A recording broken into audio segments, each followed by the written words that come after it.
Okay, so we are in class 37 of Touching a City's Soul, Speaker Chicago, and we're on page 179, I believe. Trying to figure out where we got to last class. I think we finished on page 179. So as Maria mentioned, we're finished with the actual teaching, the part where it's telling us the teachings of the Frierdiker Rebbe while he was here. And what we're in the middle of now is a description of the Rebbe's visit written by a rabbi who was there, who it appears that they think that it's Rebbe Moshe Rayatz. And we are in the middle of his description. So he's been describing the visit and how people felt and what the Rebbe was accomplishing, and in very vivid detail, and how people and the emotions of the people involved in very vivid detail as well. And it does almost feel like we're there, like Malcolm was saying. It does almost feel like we're actually standing there, because we can sort of feel it, experience the energy.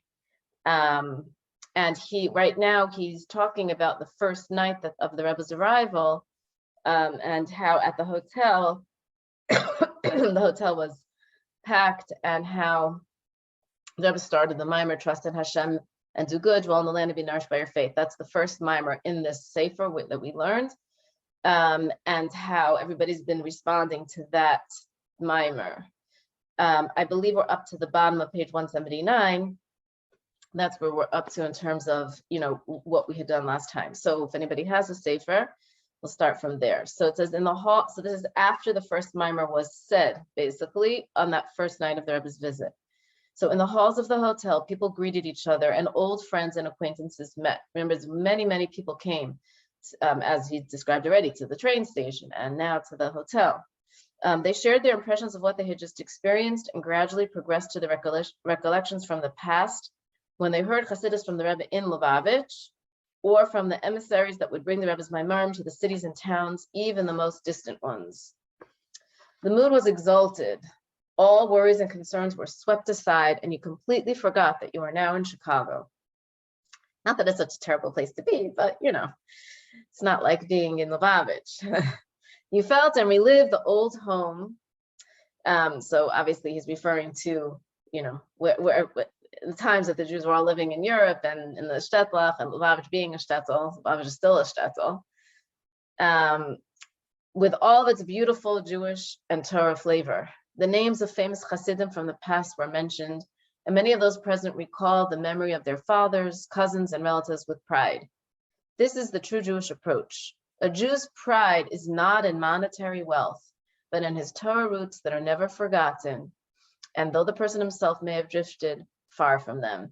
So it's interesting that, he's talking about people, we're talking about nachas, how parents have nachas from their children, but children also have nachas from their parents and from their grandparents. And I think the way that he's expressing this, that even some of these Jews, which, as we've already read all the messages that the previous Rebbe said to the Jews in Chicago, we see that some of them have been a little stern, and like making sure that pick up the observance level, but still some of these people came from Chabad stock, and how they are proud in their roots. So it's like reverse nachas, that they have nachas from their parents and grandparents who were the Hasidim of the Rebbeim over the years. So that's also kind of a beautiful image to have, I think.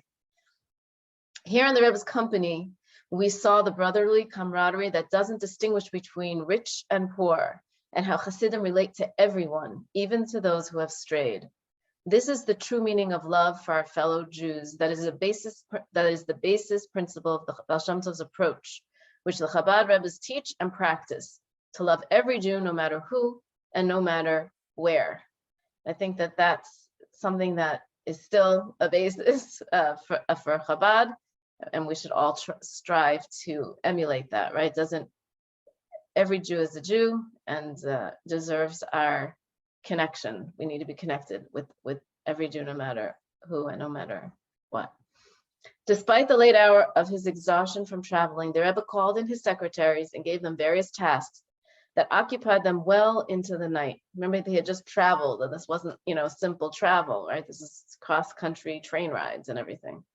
And the Rebbe was an older person and had gone through a lot in his life.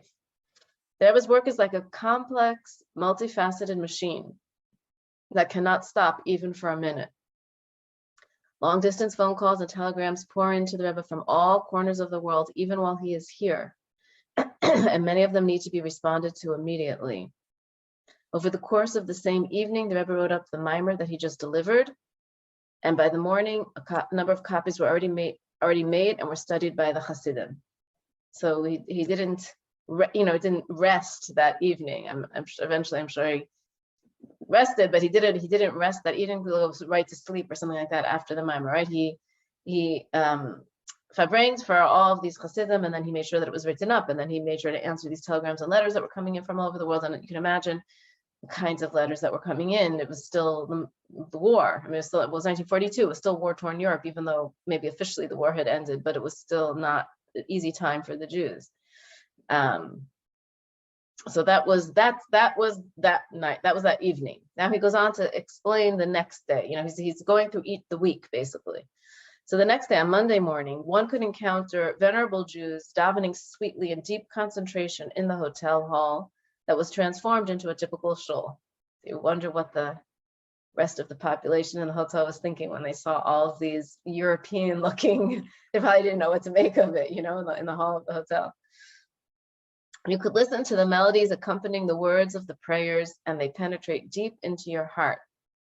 As if hypnotized, you could not turn away from the sight.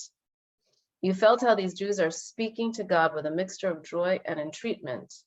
You heard the soft sound of the entire soul praises God, right? That's a part of the davening, is a verse in the davening. We'll call it Tzmasai Tamarna, and the entreating tone of, and saviors will ascend the mountain of Zion. The outpouring love of, you love us with an eternal love, and the Shema Yisrael that expresses complete dedication. So you get to know this rabbi, as Maureen was mentioning, by the way that he's describing the davening, right? Like how he's connecting to each of these parts of davening and how he sees that everybody else around him is. You saw how these Jews were absorbed in the words of prayers, and nothing else existed in their world while they were praying. They pray passionately, their soul pouring itself out to its creator, thirsting to attach itself to its Holy Father. This is Hasidic prayer. This is a sight that cannot but arouse your envy. Why am I not on such a spiritual level? We get the feeling that he's probably on such a spiritual level, but certainly when we hear him talk about it, we wonder why we're not on such a spiritual level. But he can appreciate it and put such words to it. If he can describe it, he must be pretty close to that level anyway. But you see, so that is one of the most fundamental aspects of Hasidim and Hasidus, is this idea. There's two kinds of favrengins, right? There's the favrengen with the Rebbe, obviously, and there's a favrengen with other Hasidim. And ideally with Hasidim of previous generations who, teach and educate the Hasidim of the new generation, so that there's a continuation of this beauty that he's describing here. So here it's davening, it's not a favrengen, it's davening, right? Where they're seeing the Hasidim daven. But then that obviously leaves an impression on the person who sees it. And at a favrengen, they see a favrengen, it also leaves an impression on the people who are there. They hear the stories from the previous generation. They see, they hear, they can ask questions and so on. So that's that kind of conversation between generations is something that's very important. At 10 a.m. on Monday, most of the rabbis of the city came to the Rebbe at his invitation, right? We saw that, we read that address that the previous Rebbe said to the rabbis. The Rebbe explained to them the intent and purpose of his visit and what needs to be achieved on behalf of the city and the Jewish community. The Rebbe stated that the Jews' hearts are good and open, they just need to be awoken. Especially at this time, when such destructive forces are raging, we cannot allow ourselves to fall into despair. We are at the dawn of redemption, and we cannot be complacent at such a time lest we squander the opportunity, God forbid. Over the course of the day, various delegations and individuals from Chicago and the surrounding area visited the Rebbe. They all left the Rebbe's presence encouraged and reinvigorated. In the evening, the members of Merkaz HaRabbanim of Chicago gathered to honor the Rebbe. And again, we read that, meaning there's these different addresses at the beginning of the Sefer. Pretty much goes in chronological order, I believe, the Sefer that talks about his different addresses to the different groups of Rabbanim. After greeting each of them individually, the Rebbe asked them to describe the state of affairs of the city and institutions of Torah and charity, what is being done and what still needs to be done. A number of the senior rabbis responded and described the situation to the Rebbe, and the Rebbe then turned to the assembled and said that the rabbis, the leaders of the people, need to recognize their great responsibility to the community. The time we find ourselves in speaks for itself and demands tshuva without compromises and leniencies. The Rebbe also explained the purpose of his visit and asked the rabbis to assist him in his mission on behalf of Torah and its students. And he's going to say exactly what we all felt when we were reading it, right?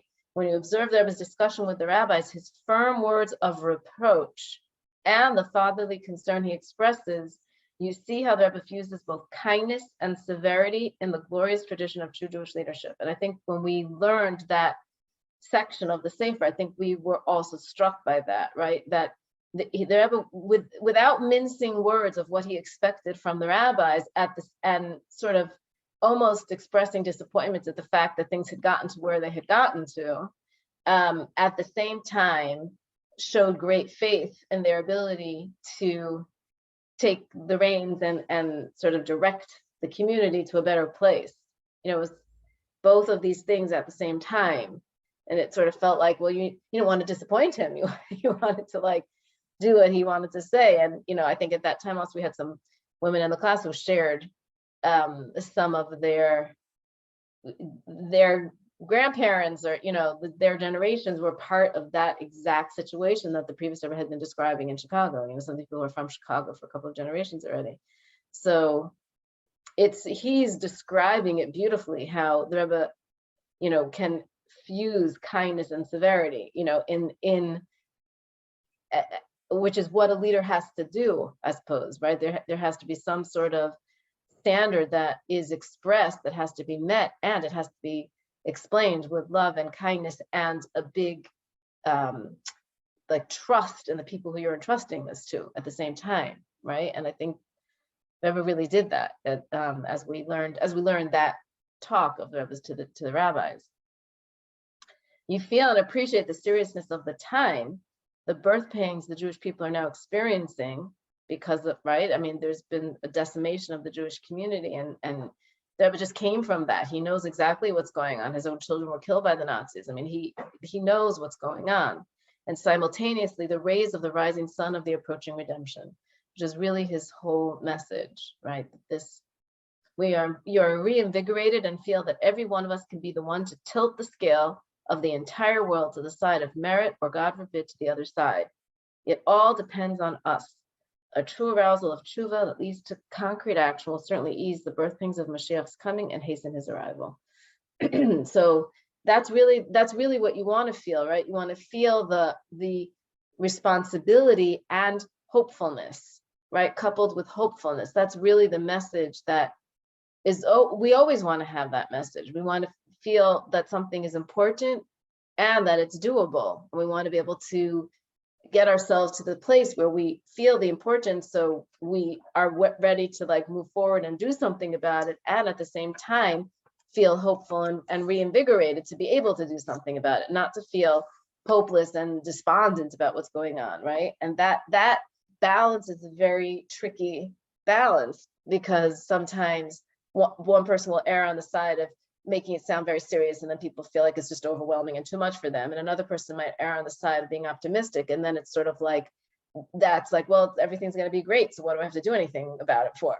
You know, but that balance of being able to really communicate the importance of something, and that everybody needs to be part of it, and that it's going to happen, you know, is really the balance of leadership, which this rabbi is mentioning in terms of the previous Rebbe. And I think we experienced ourselves when we read his words to the rabbis. Every day, a steady stream of delegations and individuals from near and far came to meet the Rebbe. So it was like during the day, there was all of these individual meetings.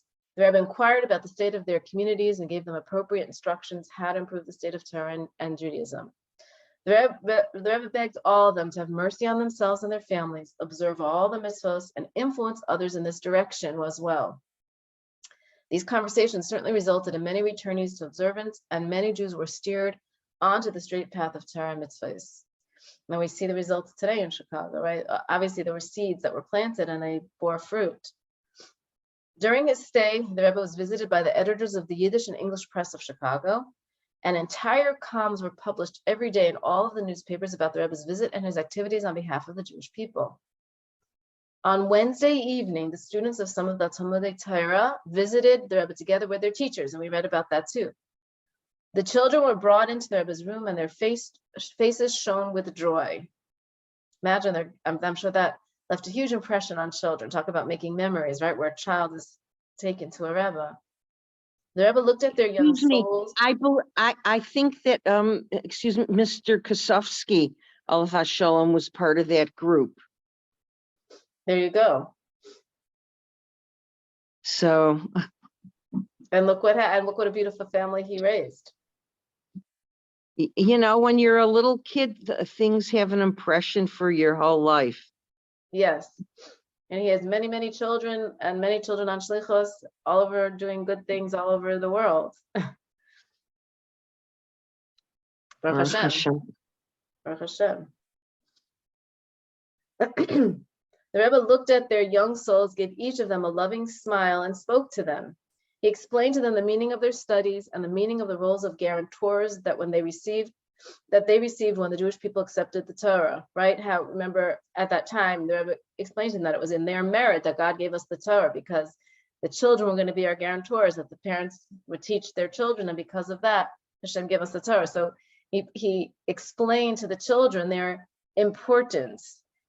This is also, I think, a very, I don't want to say unique, because I obviously don't know everything that all rabbis say to all children anywhere in the world. I just think it's a hallmark of Chabad that the Rebbe really would have talks just to children, which I think is unusual in that kind of situation, and talks extensively about how the children are the most important. The Frierdiker Rebbe, how he really, his main Mesiras Nefesh and self-sacrifice, where he almost literally sacrificed his soul, was for education of children in Russia, because if there's no kid goats, there's no adult goats for the children. And here he's telling the children how important they are.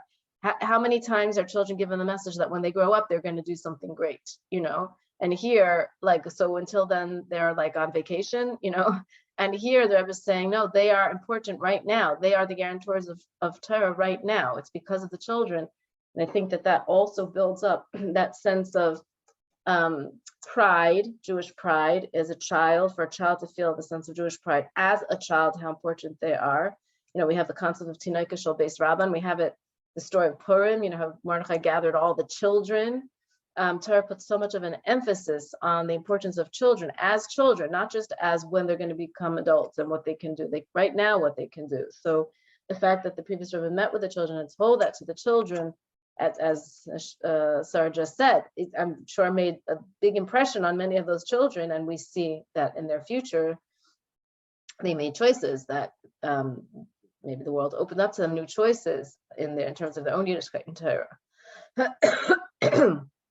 The Rebbe blessed the children that grow up to be God-fearing scholars and promised that in their merit, their parents will also be blessed. So again, sometimes we think because of the parents, the children have, protexia. But here the Rebbe is switching it. Because of you children, your parents are going to be blessed. What a big mission you have just as being children. The Rebbe addressed the teachers and instructors separately. He told them about the responsibility they bear as those in whose hands lie the souls of the children and future generations. That importance, right? The Rebbe requested that they create a teachers union, not for financial purposes, but for spiritual purposes. He counseled them to meet often to discuss methods and means to inculcate fear of heaven in the young hearts and minds of the children, and through them to positively influence their parents as well. We definitely know that there are children around the world who get ignited with Torah and mitzvahs, and they bring it home to their parents. They learn in, let's say, a Jewish camp that's, that they about kosher, and they go home and they ask their parents to keep kosher, to light Shabbos candles, whatever it is. Or in these Talmud Torahs, if they have teachers who, encourage them and inspire them to this, many times they go home and the whole household is affected by it. So that was the next sort of like section that he's describing. I don't know if somebody wants to say something before we go on. Okay, so then on Wednesday night, that was Wednesday evening, but Wednesday night, later on, Wednesday night was the 10th of Shvat, which, as we know, wound up being his own yard site years later. But the 10th of Shvat at that time was the yard site of Rebbetzin Rivka, the Rebbe's grandmother. The previous Rebbe's grandmother was Rebbetzin Rivka, and it was her yard site. The Rebbe delivered a Hasidic discourse. One should not stand up to pray unless he is in a state of Koved Rosh, that seriousness, and that we learned that mimer as well. In the presence of select individuals. As usual, the Rebbe then released the discourse in writing. The Hasidim were filled with new joy, having merited another discourse of the Rebbe. So they were very excited. This is the second one. There's going to be 3, but they have no way of knowing what's happening, right? But this is the second one. This is a really beautiful idea. What he says next is really a fundamental concept in Hasidus. There's a well-known saying of the Rebbe, and this became something that our Rebbe put into Hayom Yom. When we learn the teachings of the previous Rebbe, some of them are going to sound familiar from Hayom Yom, because our Rebbe chose a lot of the sayings and teachings to put into Hayom Yom, like the highlights, almost you could say. So this is one of them that that is in Hayom Yom, not exactly in these words, but this concept. There's a well-known saying of the Rebbe that the bond between a Chassid and Rebbe is through Torah. Studying another discourse therefore deepens the Chassid's bond with the Rebbe and raises the Chassid to a higher level of divine service and spiritual blessings. Because all blessing comes through the righteous tzaddikim, and those who are closer to the tzaddik are closer to the blessing, as explained at length in Hasidic discourses. So the first half of this idea that the way that we can connect to Rebbe is through his Torah, through his teachings, right? Torah from the word of teachings, is a concept that is brought in Hayom Yom, where it says that somebody asked me, how can I have his kashas? How can I be connected to the Rebbe? And through studying my teachings, you can be connected to me, right? It's like we get to know the way that the Rebbe looks at the world through his teachings of Hasidus. The way that we get to know anybody, right? Through their ideas, attitudes, concepts, the way that they look at life. That's how we get to know somebody. And through the teachings, there was once a story of a young child who was doing favors for, I believe it was Rebbe Zinchana. I believe it was Rebbe Zinchana, Rebbe's mother. I'm not sure right now. I'm like blanking if it was his mother or his wife, but I believe it was Rebbe Zinchana. And she wanted to do something for him, and he asked for something of the Rebbe's. So she said she would ask her son. She asked the Rebbe, and the Rebbe said, tell him that there's many of my things in Kahas, which is the publication society. Like he could get something from mine when, if he takes some of the Sfarim and learns them, that's how he could get something of mine. That's where and talks about how, just talk about the Eibusher, right? The Eibusher says, learn my Torah, then that's how we get to know him, right? So when we want to connect with Tzaddik, learning his Torah helps us connect to him and connect to his teachings, connect to his mindset, and hopefully, as a result, we become a vessel for that teaching and that light of Torah, that light of Hashem that's coming into the world through the teaching of that Torah, and we become connected to that, and that causes a blessing. On Thursday evening, the Rebbe was visited by members of the Women's Committee together with their husbands.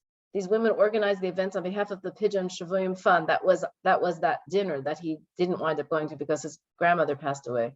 And the yeshivas of Tomchei Tmimim, directed by the Rebbe, and they requested the Rebbe's blessing for success in their work. So that was Wednesday night and Thursday night. Then talks about Shabbos. So the Shabbos meal of Shabbos Parshas B'Shalach was a special event. Despite the freezing cold and biting winds, many rabbis and laymen, as well as guests from the wider area, came to participate in the Rebbe's Shabbos meal. Around 3 o'clock, when the Rebbe finished his prayers, he came out to the Shabbos meal. Chabad Nigunim were sung, meditative songs and joyous ones. And the Rebbe spoke about the Mechilta on the verse in the camp at Refidim, that the Jewish people weakened, rafu their hold on Torah. After the address, the crowd sang some more, and then the Rebbe spoke about the issue of Jewish education and the custom of the Maharal of Prague on Shabbos, Parshas Beshalach, and then delivered a Hasidic discourse. And that part is what we have in the Sefer that we learned. And about the Aliyah and the Aliyah Hanasham and the 5 levels of the soul, that whole very kind of mystical thing. When you sit at the Rebbe's table, you feel a unique, pleasant, and regal holiness that cannot be described in words. You lose track of time and forget where you are and soar into spiritual worlds. Every saying or story that the Rebbe relates contains directives for life, relevant for you and your family in both the spiritual and physical sense. Every story opens your eyes to compare your current state to where you can and should be, and points to the means that need to be taken to fix matters. This briefly is the effect that sitting at the Rebbe's table has on you. A little bit we're feeling that perhaps by hearing his words about it. On Motzei Shabbos, so remember, Shabbos was the 13th of Shvat. Rebbe Stern Sarah, the Frierdiker Rebbe's mother, passed away. He found out about it on Motzei Shabbos. He was in Chicago when she passed away. So on Motzei Shabbos, the news arrived that the Rebbe's mother, Rebbe Stern Sarah, had passed away. The news saddened the joyous atmosphere and does not allow the Rebbe to stay in Chicago for the time originally scheduled. But he needs to go back because they're going to wait for the burial until he comes back. And we want to bury somebody as soon as possible. The news was received with shock in the city, and all of the planned events were obviously canceled. A large crowd flocked to try and at least catch one last glimpse of the Rebbe before he leaves the city. The Rebbe planned to leave Chicago that very night, but for various reasons, the rabbis of the city decided to ask him to delay his parsha till Sunday. Now, listen, we don't know why. I mean, I've never seen. I've seen this in writing in many different places. That the rabbis requested the Rebbe to stay until the next morning. He acceded to the request and he left the next morning instead of leaving that night. We don't know why. We don't know exactly what the situation was. I'm not sure if it had something to do with his health or not, but listen to his request. To his response. Listen to the Rebbe's response. It is very heart-wrenching. In response to their request, the Rebbe said, although I planned on leaving tonight, meaning Saturday night, I will do as you instruct me, meaning leave tomorrow morning on Sunday. Since the day my father passed away, that's the Rebbe Rashab, my sense of self has been taken from me. I don't do what I want, only what is required of me. When the rabbis tell me to do this, I will follow their counsel. That's what he said, and that's what he did. And he waited until the next day because that's what the rabbis told him to do. Completely given over to the community, whatever the community needs him to do, wants him to do, whatever it is. He felt the enormity of the weight of being the Rebbe of the next generation, right? Like his father was Rebbe, and now once his father passed away, he needs to. I don't imagine he had such a sense of self before his father passed away either. But this is how he describes himself. Everyone saw in this sad event the darkness of exile, which doesn't allow the Rebbe's great achievements and the arousal to repentance that he brought to the city to flower even more. Everyone feels guilty that they didn't merit to host the Rebbe for at least another few days. The aforementioned event, organized by the Women's Committee, was attended by many people from different walks of life who gave their contribution to the Pidyon Shavuyim Fund. Remember, that's the redeeming of the Jewish people, raising money to get them out of Europe. And the Yeshivos of Tomchei Tmimim. A letter that the Rebbe dictated to secretary was read at the gathering and made a powerful impression. Remember, we read that letter. He was originally scheduled to be at that luncheon, but obviously couldn't because he was what's called an Einain, a person whose close relative had passed away, wasn't even buried yet, so he was not allowed to go to attend to any of these things. On Sunday afternoon, the 14th of Shvat, the Rebbe departed Chicago. A large crowd accompanied the Rebbe to the train, offering their blessings that he be healthy and that they merit to host him again in their city again, with joy and amidst salvation and comfort for all Jews and the immediate redemption. So here, as they say, Tam v'nishlam, this is the end of the Sefer Bikur Chicago, the Touching City Soul. This is the end of the teachings of the Rebbe and the description of the Rebbe's visit. So I guess in a certain way, we could say we made a siyum before Yud Shvat. There are two addendums to the Sefer so I thought we should probably learn them as well. But I guess this is actually the end of the visit. So I guess we could say that we made a siyum in time for Yid Shvat. And we hope to post all of these classes online, like as a unit, as a whole unit, that is in time for Yid Shvat, that people could be able to listen to, all of them. So I don't know if people want to say something before we start the first addendum. And then I would like to have, when we finish both, I think there's 3 addendums. One of them is very short. I think one of them is very short, but the other 2 are not so short. So it may take a few weeks to do it, actually. But maybe, I don't know if anybody wants to say anything now before we go on. I don't know. Do you have any questions or anything? I just have a question. Yeah. And sorry I'm coming late to this party, but we're so happy you're here. I'm happy to be here. So the Rebbe, I assume, delivered the addresses in Yiddish. Is that right? Sorry if everybody knows this already. I would imagine that he did as well. So I guess, these were Americans, receiving these, but I think they probably understood Yiddish. Maybe they were, maybe they understood Yiddish still, I guess. Yes. Yeah. Okay. That's my only question. Yeah, I believe they were. Hi, Rita. Nice to see your face. Nice to meet you again. I have a question, and it's a very easy question, but like everybody knows, but I didn't understand who told the Rebbe not to go the next day. The rabbis of the city. It doesn't say which rabbis, but there were groups of rabbis there. The Rabbanim, basically. Oh, wow. So in other words, as a Rav, they said that they think you should wait. I somewhere in the recesses of my memory, I think it had to do with his health, but I'm not 100% sure about that. So, and he said he's given over his sense of self. If the rabbis are telling him to do this, even if he wants to leave now, but the rabbis are saying he's supposed to leave tomorrow, then he's going to go tomorrow, and that's what he's going to do. Wow.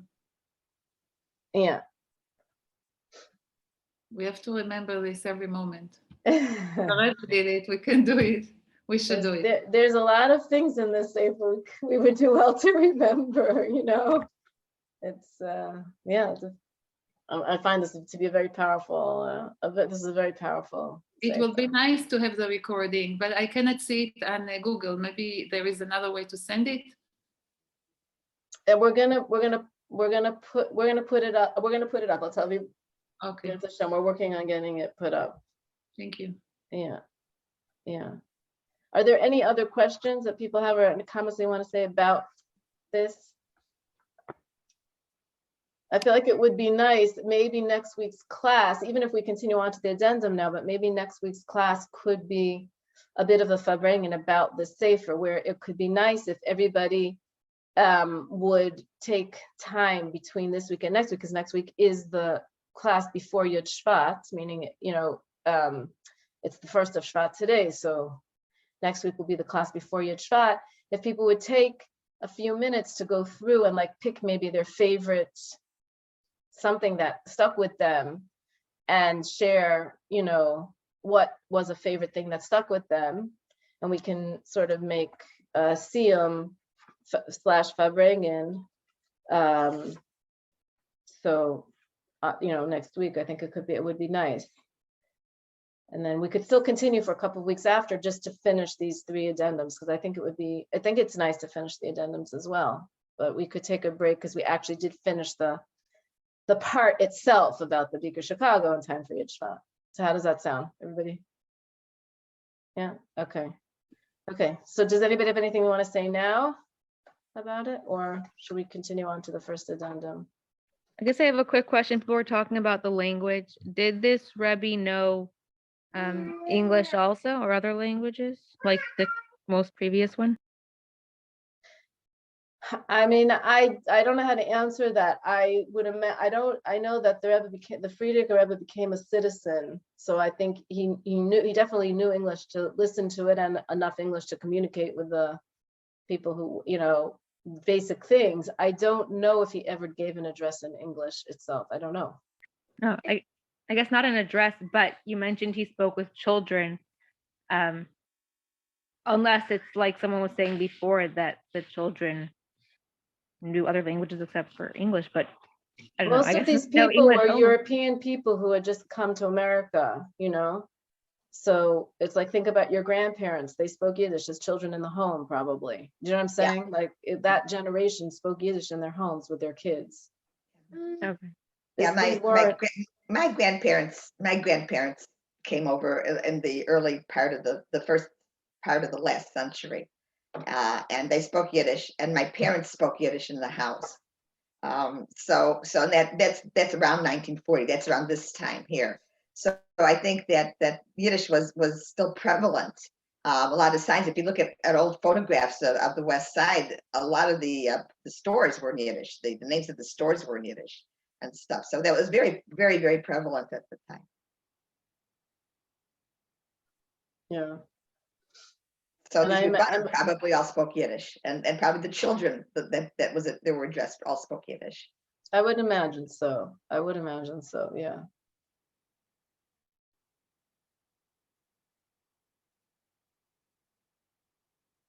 Any other questions? Okay, so should we continue on to the addendum? We have about 15 minutes left of class. So, okay, so so this is an addendum. Now, this is an interesting thing. This addendum is, if you remember, okay, you'll see on the page, it says a scholarly explanation of the Hasidic story regarding the interpretation of the Mishnah. Kavya ben Mahalalel says, as the heel of a person who prays and praises God says. Now, that was at the very beginning of the Sefer. So if you turn to page 186, that was at the very beginning of the Sefer. He mentions here, page 19 above, where, excuse me, there's a story that's told that one of the Hasidim explained a Mishnah.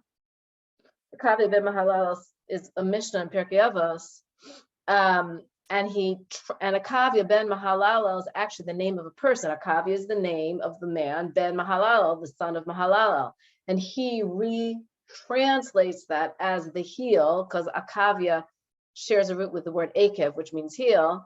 The son of Mahalalel shares a root with Hallel, which means praise. So the heel of a davener who praises God, basically, he retranslates that in the story. He retranslates it as a person who, the heel of a person who's praising God, versus the literal translation, which is the name of this person who's the son of the name of this person, basically. So basically what's happening in this addendum is that people had a problem, imagine that, with this Hasidic story, with this Chassid who was retranslating this Mishnah, and basically said, like, he's just making this up. Like, where does he have any kind of basis for retranslating this Mishnah in such a sort of flowery way? He's just making up things, and they were like disparaging of this explanation and of the Chassid and of Hasidim in general. So in this addendum, this is actually, this I believe is from our Rebbe, or at least edited by our Rebbe, that the Rebbe explains, the Rebbe's is sort of like coming to the, I should say, like the defense, or like the honor, to defend the honor of the previous Rebbe who's like quoting this story, and of that Chassid who says it, basically.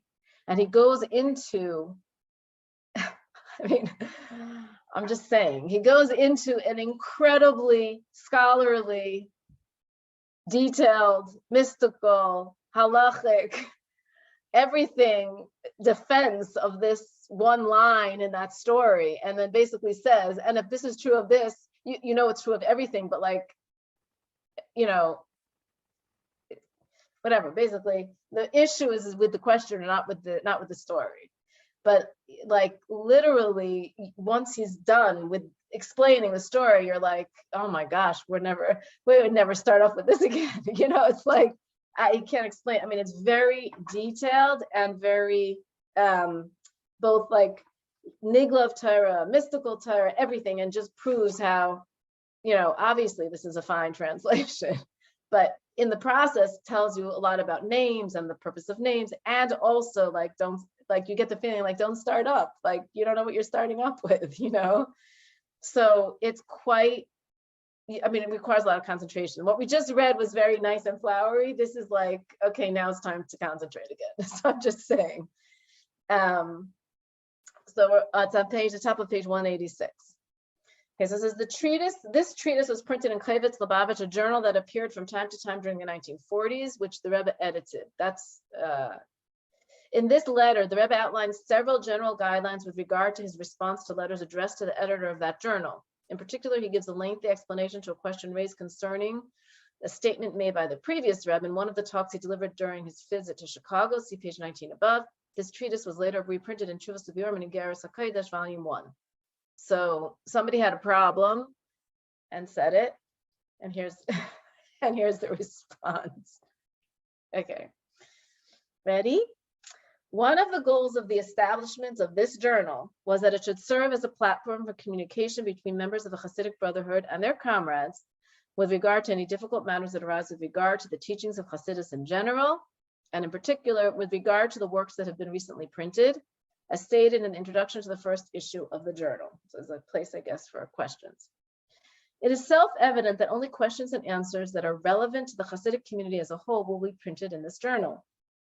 Those which are relevant only to the individual will be answered privately or will receive merely a brief response in this column. But this is not, I don't think this could be considered a brief response, I'm just saying. So I guess the Rebbe felt this was important enough. In opening this column, I would like to resolve a general issue that I have heard raised by many. After reading the sichos published in Otzar Hasidim, they state, the matter discussed in the talks is not explained at all. Or, the interpretation of the verse or statement of our sages mentioned in the talk is just a clever twist. It has no foundation or source. To respond to this point, by and large, the sichos which are published should be understandable to everyone, even those who do not have previous familiarity with Chabad teachings. Nevertheless, they do contain concepts, particularly those mentioned parenthetically, that cannot be understood thoroughly without first studying these teachings or at least knowing the foundations of this approach. Certainly in the maamarim of Chassidus or in another sicha, the concept, which is not clear from this sicha, will be explained thoroughly. Or, as we know from the Talmud, and the words of Torah are lacking in one place and are complementary in another. So this is a basic point and a basic teaching that the Rebbe is saying here right now, right? I mean, really 2 points. That you're when we're learning something and we're reading something in Chassidus, even though they're written in such a way to be able to allow everybody access to them, some of the concepts that are going to be explained or brought in or talked about, in order to understand them properly, you need to have also learned a lot of other Chassidus. They're mentioned here in a way that could be understood, but not completely grasped because they're not maybe elaborated on here. They're mentioned here and they're mentioned in a way that everybody can understand them.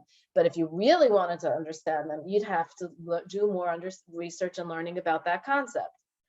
Also, in addition, like part B to that idea is that in certain maamarim and sichos, things are mentioned and they're mentioned briefly, and they are elaborated on in other places. Not just that you have to learn a lot of Chassidus to understand what, at any one maamarim, you have to have learned a lot of Chassidus to understand it properly. But specifically, those specific ideas that are mentioned in maamarim in one place are elaborated on in other places, meaning we have a concept in Torah in general that it says that the words of Torah are poor in one place and rich in another place, meaning each part of Torah complements the other part of Torah. No one thing is completely elaborated on in one spot, in one place. There's things that are said briefly in one place and elaborated in another place, and vice versa. So you have to learn a lot of things in order to be able to get the full picture of whatever that concept is. It's not all in one spot. So that is true for Chassidus as well, that this maamar might mention this idea briefly, and this idea might be the whole subject of a different maamar, as we've seen in our classes over the years, right? That the Rebbe mentioned something here, and we know that we learned another maamarim that developed it a little bit more, and he's, for some reason, here is not taking all those other ideas, just one point of it, or whatever it is. So this is just a general idea that the Rebbe wants to state before he goes into answering this specific question that has come up, is that there's always going to be a situation where something is mentioned without being elaborated on, and that's okay. That's how it is. It doesn't mean that there isn't a foundation for it. It just means that it's not elaborated on in this particular sikha or this particular mimer. Do we know what the question was? Oh yes, this whole next few pages is going to be the question and the Rebbe's answer. But he's going in gently right now. Let's wait till he says what the question is and says what the answer is. Yeah. Similarly, the overwhelming majority of the explanations of the verses and statements of our sages found in Sichos are found in the statements of our sages or based on explanations of our sages in Nigla, which is the revealed legal realm of Torah, or Nistor, its hidden mystical knowledge. Meaning, explaining these verses on a deeper level is based on something. It's not just a random retranslation. It's based on concepts that allow for that retranslation or actual teachings that allow for that retranslation. But they're being put together in this way, in this manner, for this sikha or this mimer. Okay. As an example, I would like to bring one of the statements that has been labeled as astonishing by questioners. They singled out a statement in Kuntres Speaker Chicago, which is this is the Kuntres, the booklet of the visit to Chicago, which is what we just studied now. In English, they decided to label it Touching a City's Soul, but if you look at the Hebrew title, it's Kuntres Speaker Chicago. This means the booklet of the visit to Chicago that has recently been published. I've chosen this question because the questioners considered it a matter that has no resolution whatsoever. Yet, as will be seen, the only reason the question was asked was because of the questioner's ignorance. Just wait. For indeed, the statement which they regarded as astonishing has a source in an explicit statement from our sages. From this instance, extrapolation can be made to the other questions, meaning the Rebbe he's going to answer this question in all its detail. And I'm telling you, it's whatever it is here, 6 pages. It's like nonstop, like explanation, right? And he said, now that you see that this one thing that you had a question about has a basis, you understand that everything has a basis, right? It's not going to do it for every single thing, but now you understand by extrapolation that it's true for any such question. Okay, in the second sikha, in this Kuntres, it is related that Reb Baruch Mordechai related the following witticism. Our sage's statement, this is from Pirkei Avos, Akavia b'Mahalal says, and as we mentioned, that's actually the name of the person. The way that the Mishnah is using it is, this is the name of this person, Akavia, Mr. Akavia, Rabbi Akavia, who's the son of Mahalal, says this, and then he has a whole statement, look at 3 things and you won't come to sin and everything else, right? That's like the statement of the Mishnah.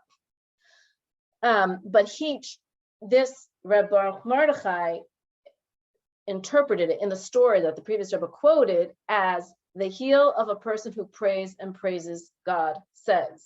Because again, the word akavia can mean heel, mahalal can come from the word halal, like we say halal, which means praise. So the heel of a person who prays and praises God says. Okay, when the Sikha was first published in Mimeograph in the winter of 5702, which is when it was said, the person who raised the questions were divided into 2 groups. Here are the questioners, the 2 groups. The first group was composed of critics who raised the question in order to chide. They were happy to find what appeared as a blunder and proclaimed, "This is what we have claimed all along. It is the practice of Hasidim to make up allusions and witticisms lacking a foundation and a source." Here we have another example. True, akavia relates to the word akev, which means heel, and mahalal relates to the word halal, which means praise. That said, is there any rationale to say in the Mishnah statement, akavia ben mahalal says, has any connection to the heel of a person who prays and praises God says?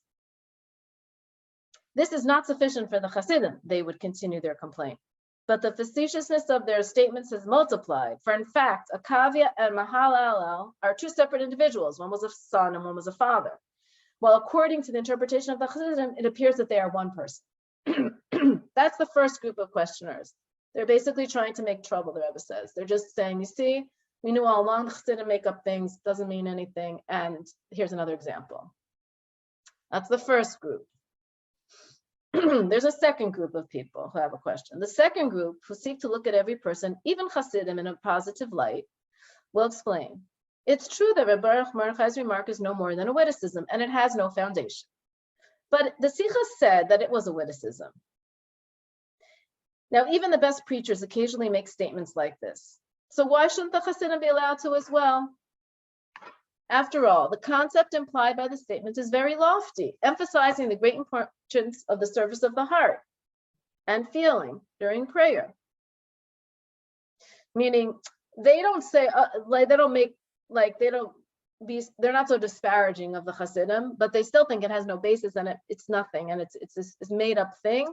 It's a made up thing. But look, if people, make up ideas and they say that this is a witticism and it's just, and it helps somebody to serve Hashem better, so it's okay. Like everybody does that. The Chassidim can also do that. That's the second group of questioners. There's a third group, so to speak, which are not exactly questioners, but the Chassidim themselves. Indeed, the statements of Rebbe Baruch Mordechai aroused questions to this extent that even the Chassidim asked, why are statements published that give opponents the opportunity to make derisive comments, saying, see, the Chassidim invented another interpretation that is not intellectually sound, that has no source in our sages' statements. In other words, the Chassidim themselves asked, why do we have to publish these things? People just make fun of us because of it. Why? Just don't publish them. We'll learn it, we'll be inspired, whatever it is, but we don't have to put it into writing so people don't have to point fingers at us and make fun of us. So these are like three sort of levels of questions based on these kind of comments. Okay, now, okay, we'll read the next section, I think, and then we'll have to stop. It says, if, however, we would focus on the character of the person who made the statement, that's Rebbe Baruch Mordechai, this chassid, and the situation in which it was made, like the context, right? Look at the person in the context, we would get an entirely different picture. Rebbe Baruch Mordechai was one of the Gaonim of his era. Gaonim means a great sage. He was one of the great sages of his era.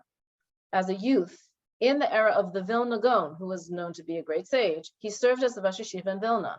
That means he was a young head of a yeshiva in a city where a great sage who was accepted by, the Jewish people of that time resided. So obviously he wouldn't have allowed a young person to be the head of a yeshiva who he didn't think was fit for that position.